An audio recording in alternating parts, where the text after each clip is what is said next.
Hello, my name is Bill Haley, and this is part of my 3-minute introduction series into Haley 2024, The Movement's Government Reform Ideas. Now, this one is going to be breaking down the area of representation into about 3 different videos because I have a lot to say on it. We want to diversify representation. When we have so much power in government, we really want to diversify it. Now, I take most of the power away from government, but that still leaves a lot of power inside government. If I take 75% away, the power is still very powerful within the government. We want to take that away. And even the things that we take away from government, we're going to move more towards a societal oversight role, which means we need to have quality representation and a way to get quality representation. So this is how we're going to do it under my reforms, under Haley 2024 reforms. So Haley 2024 increases true representation and maximizes liberty. Let's go over this one. Here. So we're going to split all government power into 30 sectors, which means top-level elected representative leadership per sector. No one person can hold a position of power in any more than one sector at a time. At each level of government, that they have to be different people. And you have to pick whether you're in the judicial, executive, or legislative branch within that sector and that level. So there's a lot of separation right there. Each sector is going to have 2 representative bodies.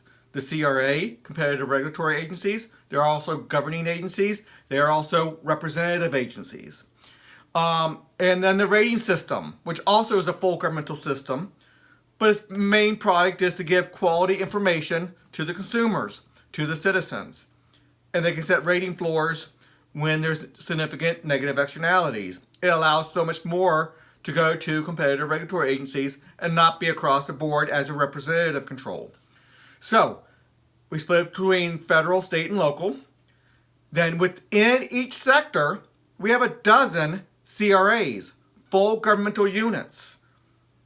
That's so important to understand. Within each sector, at every level of government, we have a dozen CRAs. You pick one. You only govern by one. The other ones are not relative to you. I mean, they're not relevant to you. Okay. Most regulations will be at the CRA level. So at the one this governs their members, regulates their members, and not at the representative level. 70, 80, 90%, depending on how you want to look at it. 6 sectors will have original control by representatives. Some will just need to be that, such as the commander-in-chief, the foreign diplomats. There are certain sectors defining violent crime and like. There's 6 sectors like that. We have a whole video just on that. Then rating floors. That's a full different representative body from the rating system, where people pick their rating agency that they agree with, and then they can set rating floors only on negative externalities. So, I already passed my 3-minute limit. Here's the 30 sectors right there if you want to pause and look at those, but I have a whole video on that. And you have 12 distinct CRAs and RAs per sector. So very important to understand that. So thanks, and look around my website. Thanks.